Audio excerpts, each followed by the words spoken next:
Audiobook Maquiavel Pedagogo ou O Ministério da Reforma Psicológica, de Pascal Bernardin. Capítulo 7. Reescrever a história.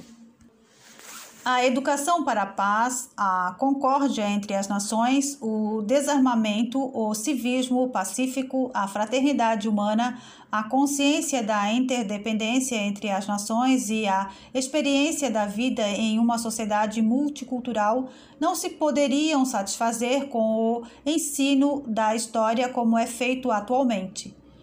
Desejar-se-ia eliminar os diversos conflitos entre nações, etnias ou religiões que, com ou sem pretensa razão, constituíram um obstáculo à educação para a paz.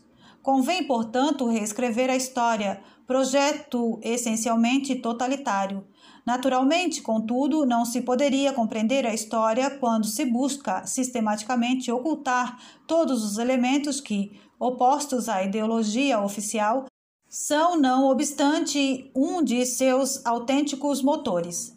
Assim, pretende-se cometer uma verdadeira mutilação psicológica que deve amputar das gerações futuras as suas raízes, bem como lhes impossibilitar toda a verdadeira compreensão política. No que concerne às medidas a tomar, foram feitas as seguintes proposições: elaboração de um manual de História Geral da Europa, bem como um manual de História Universal, com a ativa participação de comitês de historiadores dos países interessados. Não obstante, convém não subestimar a necessidade de um aperfeiçoamento no ensino da história, da geografia, da literatura e de outras disciplinas culturais que favorecem o despertar do interesse e a melhor compreensão de outras comunidades, a fim de impregnar tal interesse de um espírito de objetividade científica e de tolerância, eliminando tudo o que possa haver de desconfiança e de desprezo relativamente a outros povos. Sabe-se que a natureza mesma da história da região não facilita a consecução de um objetivo assim. A simples apresentação objetiva dos fatos, sendo de resto insuficiente para produzir a atitude desejada, deve, além disso, ser realizada dentro de um verdadeiro espírito de tolerância, de modo a fazer compreender que os adversários de ontem são os parceiros de hoje e que sua colaboração em uma obra comum só poderia beneficiar a todos. Na medida em que se possa criar uma tal atmosfera, os temas relativos à paz, ao desarmamento, à cooperação e aos direitos humanos se impõem como uma obrigação. Recordemos que as publicações das instituições internacionais, com frequência, estendem-se os direitos humanos, que não são definidos em parte alguma aos direitos sociais, direito à habitação, ao trabalho, à alimentação e etc.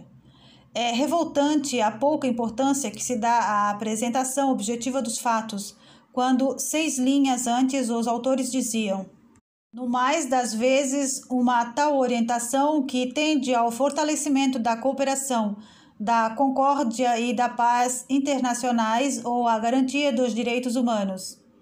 Não cognitiva, portanto, produz uma modificação e um enriquecimento dos conteúdos e das disciplinas tradicionais, disciplinas cuja atualização deveria ser assegurada mediante um esforço contínuo de pesquisa pedagógica e com base em uma utilização sistemática dos resultados das ciências sociais e humanas, particularmente a psicologia e a sociologia, a fim de reforçar o impacto pretendido.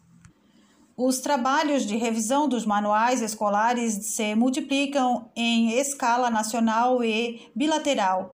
A atual atmosfera de menor tensão não permitiria avançar mais e pretender, para as disciplinas mais sensíveis, uma cooperação multilateral capaz de definir orientações comuns no que tange aos programas e aos manuais escolares? Aprender a aprender. As sociedades e, mais particularmente, suas instituições governamentais devem ser consideradas essencialmente como sistemas aprendizes.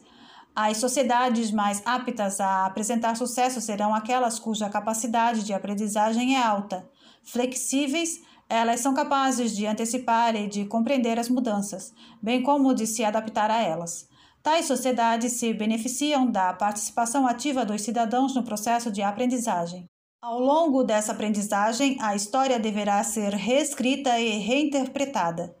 Esse processo contínuo de alterações aplicava-se não somente a jornais, mas também a livros, periódicos, panfletos, cartazes, folhetos, filmes, registros sonoros, caricaturas, fotografias.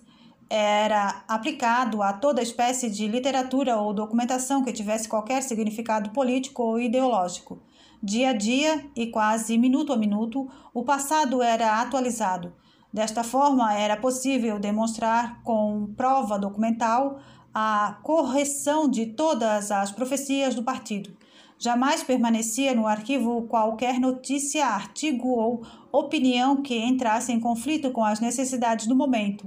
Toda a história era um palimpsesto, raspado e reescrito tantas vezes quantas fossem necessárias. Em nenhum caso seria possível, uma vez feita a operação, que se provasse qualquer fraude. Orwell, 1984.